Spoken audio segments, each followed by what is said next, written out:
de Dieu ce matin. Alors, le sujet de ce matin, c'est le Dieu qui élève et qui renverse. Le Dieu qui élève et qui renverse. Nous avons des textes de référence. Je ne vais pas tous les lire. Je vais lire une partie et je vous laisse lire l'autre partie. Comme ça vous fait une étude chez vous, une continuité aussi de la parole de Dieu.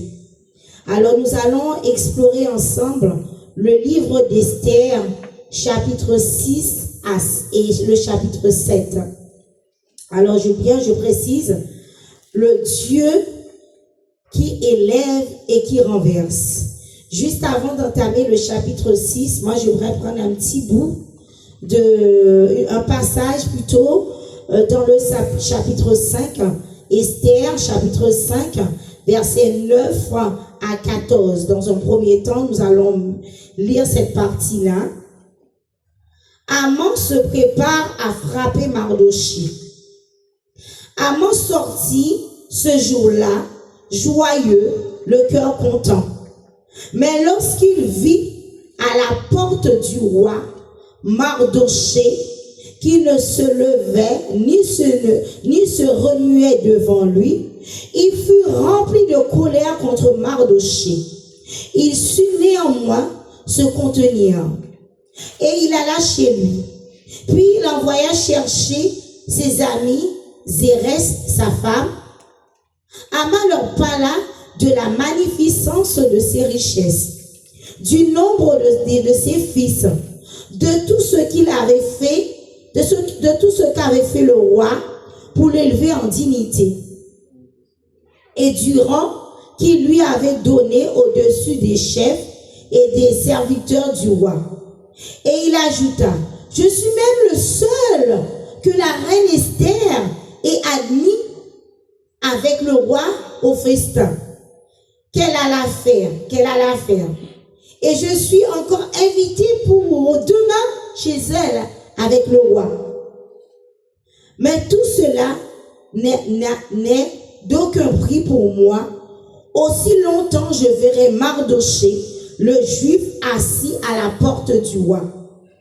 Zérès, sa femme et tous ses amis lui dirent, qu'on prépare un bois haut de 50 coudées et demain matin, demande au roi qu'on pende Mardochée, puis tu iras joyeux au festin avec le roi.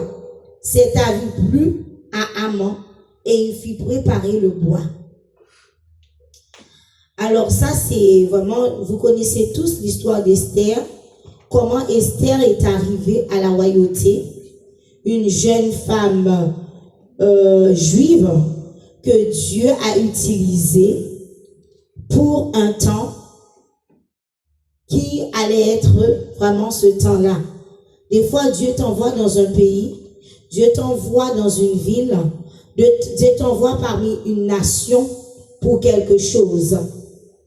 Parce qu'avec Dieu, comme je dis toujours, il n'y a pas un hasard. Dieu, il sait ce qu'il fait. L'homme propose, mais c'est Dieu qui dispose. Il y avait plusieurs personnes, mais c'est Esther Dieu avait choisi. Il l'a enlevé loin de sa patrie, loin de son peuple, parce que Dieu avait un travail à faire au travers de la vie de cette jeune femme. Mais là, nous n'allons pas parler d'Esther, nous allons parler de deux personnes, Mardochée et Haman.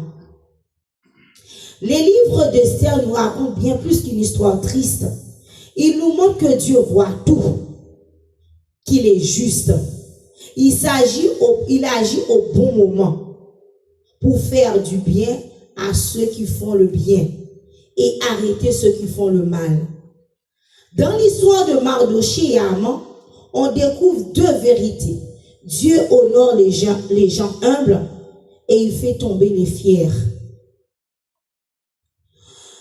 Que nous ayons du pouvoir ou que nous soyons humbles, cette histoire nous rappelle que Dieu est tout puissant et que rien ne peut arrêter la volonté de Dieu. Quoi que tu fasses, rien ne peut arrêter la volonté de Dieu. Sa volonté est juste. Aujourd'hui, nous allons réfléchir, nous allons voir deux hommes, Mardoché et Haman. Haman, homme orgueilleux, et Mardoché, homme humble. J'ai fait un petit tableau pour analyser le comportement de ces deux hommes.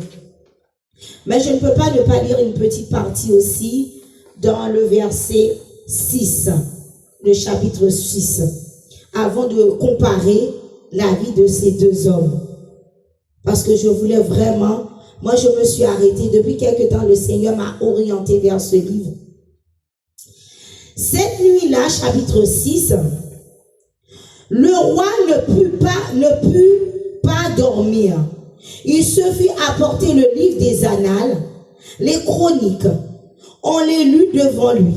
Et on trouva écrit ce que Mardoché avait révélé au sujet de Bigman et de Teresh, les deux eunuques du roi, gardes du seuil, qui avaient voulu porter la main sur le roi Assuérus. Et le roi dit, quelle marque de distinction et d'honneur Mardoché a-t-il reçu pour cela? Il n'a rien reçu, répondit ceux qui servaient le roi. Alors le roi dit, qui est dans la cour? Haman était venu dans la cour extérieure de la maison du roi pour demander au roi de faire pendre Mardoché au bois qu'il avait préparé pour lui. Les serviteurs du roi lui répondirent, c'est Haman qui se tient dans la cour. Et le roi lui dit qu'il entre. Haman entra et le roi lui dit, que faut-il faire pour un homme que le roi veut honorer? Haman se dit en lui-même, quel autre que moi le roi voudrait-il honorer? Et Haman répondit au roi, pour un homme que le roi veut honorer, il faut prendre le vêtement royal dont le roi se couvre et le cheval que le roi monte sur la tête duquel se pose sa couronne, remettre le vêtement et le cheval à l'un des principaux chefs du roi pour revêtir l'homme que le roi veut honorer. Le promener à cheval à travers la place de la ville et crier devant lui. C'est ainsi que l'on fait à l'homme que le roi veut honorer. Le roi dit à Haman, prends tout de suite le vêtement et le cheval, comme tu l'as dit, et fais ainsi pour Mardoché, le juif, qui est assis à la porte du roi. Ne néglige rien de ce que tu as mentionné. Et Haman prit le vêtement et le cheval et revêtit Mardoché. Il le promena à cheval à travers la place de la ville. Et il cria devant lui, c'est ainsi que l'on fait à l'homme que le roi veut honorer.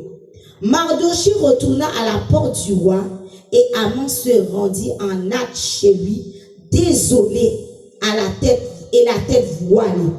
Haman raconta à Zérès, sa femme, et à tous ses amis ce qui lui était arrivé, et les sages et les zérèques de sa femme lui dirent,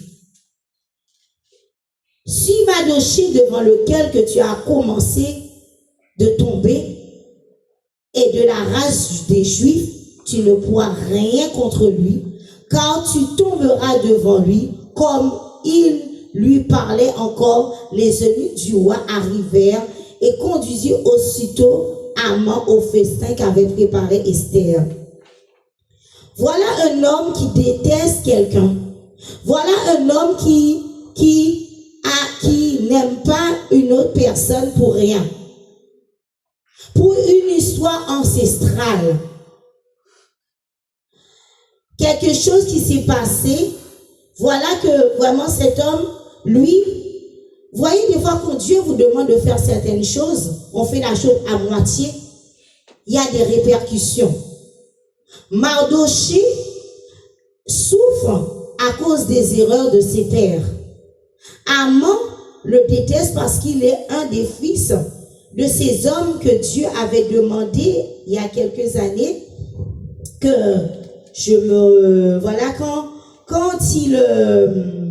quand l'Éternel avait demandé au peuple Israël vraiment comment dirais-je, de détruire un certain nombre de peuples. Et ils ont fait une partie. Ils ont laissé des hommes de cette lignée. Le roi Gog, je crois que c'était... comment il s'appelle le monsieur? En fait, il vient ils ont un nom bien... Ça, Sabine, tu peux me dire le nom là, que j'ai toujours... Je bite là, j'arrive pas le nom là. C'était le nom que la dernière fois on en avait parlé. Et du coup, ils n'ont pas fait le travail. De toute façon, si ça va me revenir, je reviendrai dessus. On voit que cet homme qui avait, comme on dit, un chien ne fait pas un chat. Quand il y a quelque chose qui est dans la racine, si l'Éternel ne fait pas un travail à l'intérieur de cette personne, ça va de génération en génération. Ça va perpétuer. Et on voit que Haman, son orgueil vient c'est un orgueil racial. Et du coup, il va détester cet homme parce que il lui dit pas bonjour. Parce que il ne se plie pas devant lui. Malgré il a toute la royauté. Malgré Dieu l'a élevé, le roi l'a élevé. C'était pas suffisant. Il voulait voir que l'autre se traîne à ses pieds. Et il a même cherché à le pendre. Alors on voit Mardochée, l'homme fidèle dans l'ombre. Mardochée, c'était quelqu'un qui était fidèle. Mais il ne se montrait pas. Des fois, tu peux être fidèle. C'est pas quand tu frappes ton estomac, tu dis moi je suis, moi je ça. Mais lui, dans sa fidélité, il a fait des choses. Vous voyez, dans la première partie, il a su qu'ils allaient compléter contre le roi. Il a fait ce qu'il fallait. Il a protégé le roi. Il n'est pas passé à côté pour trouver la faveur du roi. Oui, j'ai fait ça pour toi, je fais ci, je fais ça. Il l'a fait et c'était écrit. Dieu a noté. Quand tu fais du bien quelque part, même quand les autres ne te voient pas, mais c'est noté quelque part. C'est de la même manière aussi quand tu fais du mal quelque part, c'est noté aussi. Et là, quand Dieu veut te lever, le bien que tu avais fait, ça va remonter.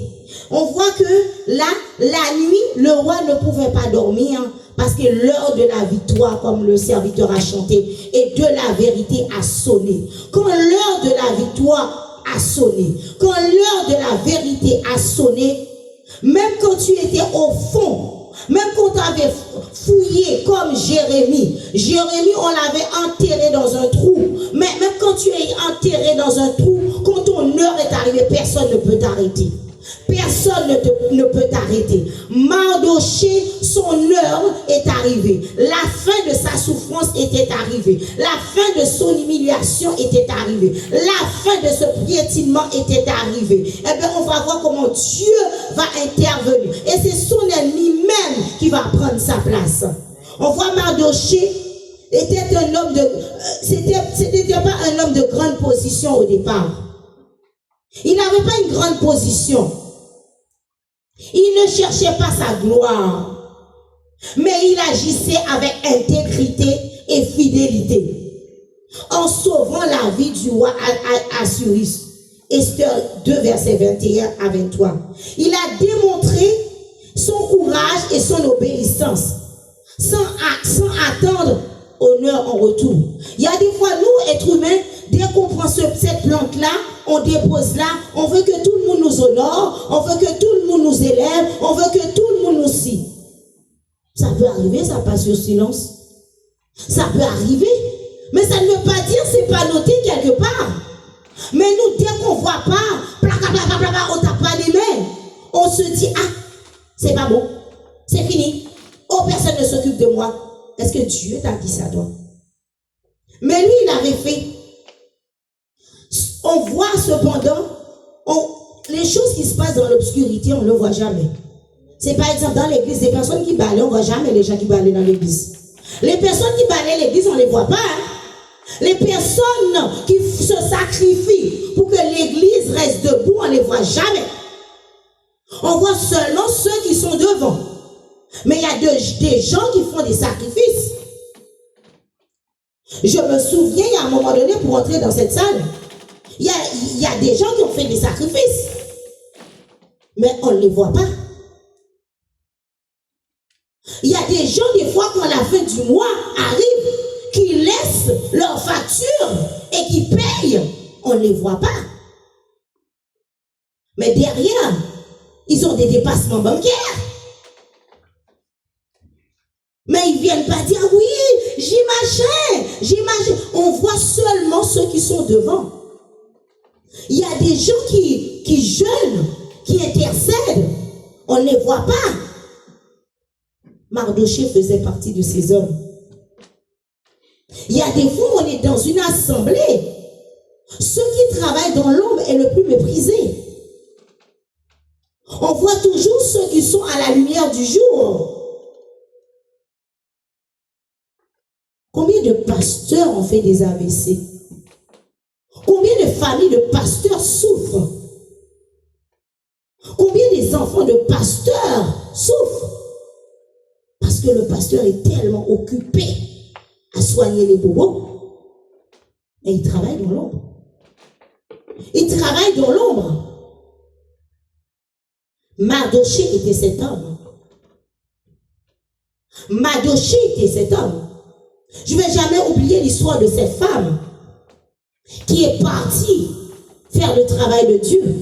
On l'a appelée pour dire que sa fille était mourante. Elle est partie. Quand elle est revenue, elle a pris des gens. Elle n'a pas dit, ah, ma fille est mourante. Elle a typé. Elle est restée au pied du Seigneur. Combien de fois, quand on a nos bobos, nos enfants, oh, il faut que je reste au pied de ma fille. Quand tu restes au pied de ta fille, est-ce qu'elle est guérie plus vite? Ben, après, qu'est-ce qui s'est passé? Dieu a restauré cet enfant. Elle était morte derrière la dame. Mais elle a fait le travail et Dieu a travaillé pour elle. C'est ça, travailler dans l'ombre. Nous, on voit ce qui frappe à l'œil. On ne voit pas ce qui frappe. Dieu voit au cœur. Il ne cherchait pas sa gloire. Dès que tu travailles, dès que tu rentres dans le champ de Dieu, tu commences à voir ta gloire, il y a quelque chose que tu n'as pas compris. Tu commences à voir tes propres intérêts, il y a quelque chose que tu n'as pas compris. Mardochée, lui, c'est pas ça qu'il cherchait. Il était assis où ça? L'homme qui a sauvé le roi était assis où? À la porte d'entrée. Ah, combien de ceux qui se sont... Ah, quelqu'un qui sauve là, monsieur le président là. Il se serait précipité à l'Élysée pour dire, oui, c'est moi qui ai fait, pour qu'on puisse lui donner gloire et honneur. Et lui, il ne l'a pas fait. Il est resté là. C'est Dieu qui voit et il n'oublie jamais. Dieu n'oublie jamais. Ça, c'est la première leçon. La fidélité à Dieu dans l'ombre sera toujours récompensée. Quand tu es fidèle dans l'ombre, ce sera toujours récompensé. Et même quand tu meurs, tes enfants joueront de cette fidélité. Des fois, tu peux bosser, ne jamais voir, mais c'est tes enfants qui vont jouir de cette fidélité. Il a été ignoré au départ. Mais Dieu, dans sa souveraineté, avait pris note. Savait exactement quand il allait le récompenser et comment. À un moment donné, quand il est temps pour Dieu d'agir, il élève celui qui reste humble. Et c'est ce qui est arrivé à Mardochée. Il y avait l'autre pervers là qui le détestait, Haman. C'était celui, la figure de l'orgueil. Hein? L'orgueil. Et le pouvoir. Il voyait tout ça. Il veut être honoré de tous. Qui es-tu? Tu es Dieu pour être... Qui es-tu? Tu veux être honoré de tous? Si quelqu'un a oublié de te dire bonjour, qui t'a pas vu, c'est une catastrophe. Ça peut arriver. Ça peut arriver, la personne est dans ses pensées. Si la personne a oublié de te passer un coup de fil, tu es comme si le monde est effondré. Ça peut arriver. Mais il humiliait, il jugeait, il se croyait supérieur à cet homme. Il voulait se venger. La vengeance. La vengeance. Il a tout fait pour détruire Mardochée. Des fois, c'est vrai que comme je disais ce matin, ça arrive qu'on soit blessé par quelqu'un. Mais ça arrive parce qu'on est humain. Mais la seule chose, quand tu prends conscience, commence à intercéder, commence à demander à Dieu au secours. Parce que plus ça reste, plus tu as envie de te venger. Plus ça reste, que tu as envie de faire du mal aussi. Parce que la personne t'a fait ça, tu as mal digéré la chose. Eh bien, l'homme animal, je parle pas, il y a l'homme spirituel, il y a l'homme animal. L'homme animal a toujours cet esprit de vengeance. Que tu sois évêque, que tu sois prédicateur, quelle que soit ta position, tu peux me dire ce que tu veux. Dès que ton ego est frappé, tu as la première pensée qui vient dans ta tête, c'est la vengeance. Mais c'est le Saint-Esprit, c'est Dieu qui te dit à moi la vengeance, à moi la rétribution de l'Éternel des armées. Des fois, dès qu'on a mal, dès qu'on me frappe, on veut frapper tout de suite, coup pour coup. Et Satan, il nous applaudit. Il est content. Il est content. Cet homme était méchant. L'autre lui a rien fait. Il est dans sa peine, il est dans sa souffrance, il se bat pour sa vie. Toi, tu viens rajouter une couche dans sa vie. Tu viens rajouter encore sur sa peine. Tu viens rajouter sur sa souffrance. Tu crois que Dieu note pas? Tu crois que Dieu ne voit pas? Dieu est celui qui voit un fourmi noir dans la nuit noire sur une roche noire. Dieu voit tout. Il a créé des complots. Quand la vengeance rentre dans ta tête, tu peux démolir une société. Tu peux démolir une famille. Tu peux démolir une église. Tu peux démolir quelqu'un. Mais Dieu note tout. Dieu note tout. L'histoire qui devait être dramatique pour Mardochée est devenue dramatique pour Haman. Il y a des fois on chante des chants. Satan t'a fouillé tout pour moi. Mais c'est lui-même qui tombe là-dedans. Quand le trou que tu as fouillé pour l'autre, c'est toi qui vas tomber là-dedans. C'est ça. Des fois qu'on chante, moi c'est pour ça que des fois j'aime bien m'asseoir aussi, écouter, me laisser bercer. C'est vrai que des fois, sous l'effet de l'émotion, on danse beaucoup, mais on n'analyse pas ce qu'on chante. Le plus souvent, on est dans l'émotion, on danse, mais on ne pèse pas les paroles. C'est important quand vous chantez, parce que dès qu'il n'y a pas de musique, tous les chrétiens sont morts. Mais il y a des fois aussi, c'est bien de faire rentrer les paroles dans notre tête, pour comprendre ce qu'on chante. Ce n'est pas la musique. Oui, la musique, c'est une mélodie qui accompagne. Mais c'est important de peser les mots. C'est important de comprendre les paroles des chants qu'on chante. Cet homme avait préparé un piège pour lui. Comme on dit, l'orgueil précède la chute. L'orgueil précède la chute. Dès que tu commences à être un homme orgueilleux, Mardochée n'avait rien pour comparaître devant cet homme. Lui, il avait tout. Il avait tout. Lui, il était là. Qu'est-ce qu'il voulait? Il voulait juste vivre. Haman était un homme fier.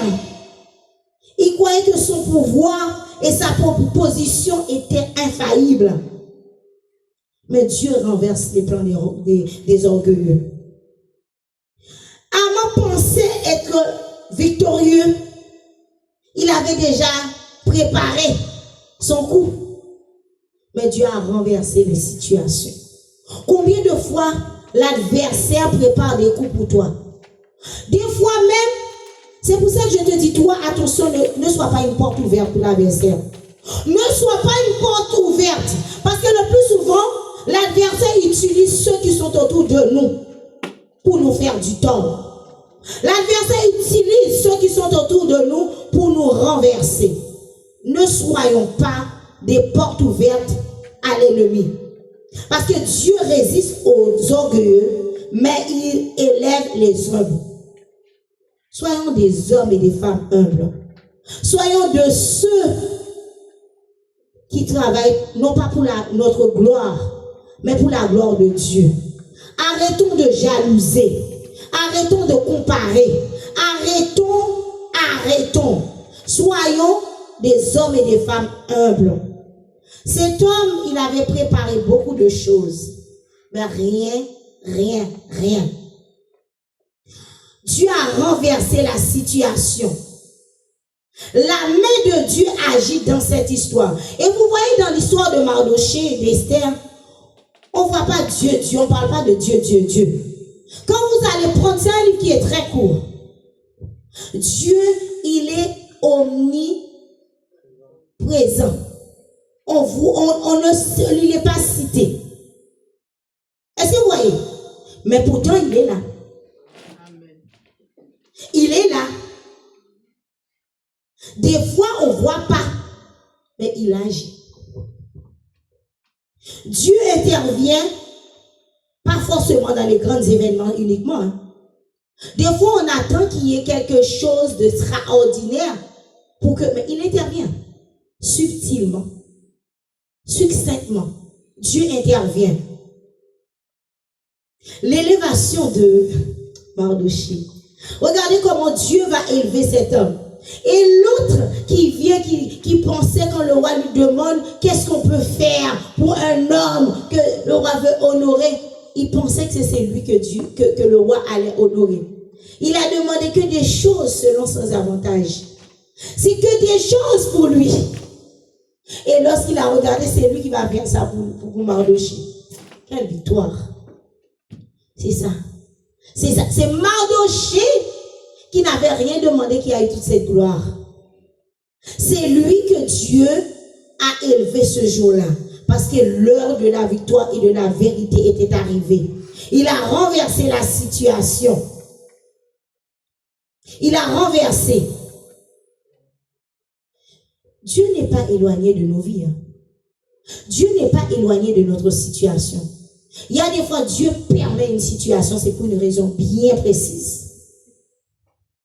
Comme je dis souvent, il y a des fois, on souffre aussi. C'est parce que Dieu permet. Parce qu'il veut nous faire comprendre quelque chose. Il veut nous faire comprendre quelque chose. Des fois, notre tête est dure. Mais il nous laisse dedans jusqu'à ce qu'on comprenne. C'est comme il y a des... Moi, j'avais un prof. Quand cette dame-là me faisait apprendre la division, mon Dieu, j'avais pas compris. Elle me faisait tous les jours, j'allais pas en récréation. À un moment donné, je pensais qu'elle me faisait du mal. Je voyais tous les autres en récréation. Mais elle insistait parce qu'elle a dit, je vois en toi, tu as la volonté. Mais il y a quelque chose qui bloque. Et bien, quand elle a insisté. Je suis passée de entre 3 et 6 sur 20 à 17, 18 de moyenne générale en mathématiques. Après, je lui ai dit, merci, Madame Jazor. Elle s'appelait Madame Jazor. Elle est morte. Elle a travaillé. Des fois, Dieu insiste, Dieu te laisse là, jusqu'à ce que tu comprennes, pour que tu deviennes un témoignage. Pour que ton travail, pour que ton ministère, pour que ta vie, ton foyer devienne un témoignage pour les autres qui arriveront. Parce que des fois, on a du mal à comprendre, nous, êtres humains. On est bornés, on est comme ça. Dès qu'on est comme ça, on met les yeux comme ça, il faut qu'on reste comme ça. Même si le Seigneur te dit gauche, droite, mais toi, tu as déjà focalisé. Ton cerveau est focalisé dans cette direction. C'est comme sorte de tasse. C'est comme sorte de tasse. Il y a un moment donné, Dieu lui avait dit, pourquoi tu me persécutes? Il a fait, c'est comme Balaam aussi. Il y a des fois, tellement de fois où on est borné, Dieu fait parler les animaux. C'est pour ça que Dieu, des fois, il nous laisse dans une situation. Fidélité dans de l'obscurité. Il était fidèle. Ce matin, même quand tout est sombre pour toi, agis avec foi et loyauté. Ne te décourage pas. Humilité et dépendance, on a besoin de ça. L'orgueil nous éloigne de Dieu. Mais reste humble et souviens-toi que Dieu élève les hommes et abaisse les orgueilleux. Jacques 4, 6. Accorde au contraire une grâce excellence. C'est pourquoi l'Écriture dit, Dieu résiste aux orgueilleux, mais il fait grâce. Ne cherchez pas à briller. Ne cherche pas à faire ta propre justice. Cherchez plutôt le royaume de Dieu. Cherchez plutôt la confiance de Dieu. Pour conclure, je dirais que l'histoire de Mardochée et Aman nous enseigne que Dieu, dans sa sagesse et dans sa justice, fait ce que nous ne pouvons pas comprendre. Ce que nous ne pouvons pas comprendre et ce que nous ne pouvons pas faire de notre propre force. Il y a des fois quand Dieu va intervenir, c'est après on comprend. Mais à l'instant, on ne comprend pas. Des fois, tu arrives quelque part, tu vois quelqu'un te tenir la main et tu vois tout le monde te lâche. Tu dis, qu'est-ce qui se passe, Seigneur? Qu'est-ce qui se passe, Seigneur? Pourquoi tout le monde me laisse? Mais c'est la justice de Dieu. C'est le travail qui est en train de se faire. Nous, on a tendance, toi, à nous appuyer sur les hommes. On a toujours toutes nos relations. Comme sœur Intel me fait du bien, et si sœur Intel un jour est déconnectée de moi, je suis perdue. Si je ne l'entends plus, elle ne me parle plus comme avant, je suis perdue. Confiez-vous en l'Éternel. Mettez votre force en l'Éternel. Arrêtons de nous appuyer sur les hommes. Arrêtons. Oui, Dieu a mis les hommes et les femmes à côté de nous. Mais si on mettait plus notre foi en Dieu, on réussirait plus facilement. Des fois, on est déçu. On est démoralisé parce qu'on a plus de confiance en l'homme qu'en Dieu. Ce matin, je vous dis, il élève les hommes. Il renverse les orgueilleux. Il est toujours au contrôle, quelle que soit la situation. Il y a des fois, il y a des gens qui sont là, ce sont des agents de l'autre. Mais Dieu veut te détacher. Mais nous, on s'attache. Mais il est toujours au contrôle. L'appel pour nous aujourd'hui est de marcher dans sa fidélité, de chercher la justice et de laisser Dieu agir selon sa volonté. Laissez Dieu agir selon sa volonté. Dis Seigneur, je n'en peux plus. Il y a un moment donné, il faut dire Dieu, je suis arrivé à un carrefour, je n'en peux plus. Mais Dieu fera le reste. Que sa volonté soit faite. Que Dieu nous aide à marcher dans l'humilité, dans la fidélité. Et il renversera la situation pour nous. Soyez bénis.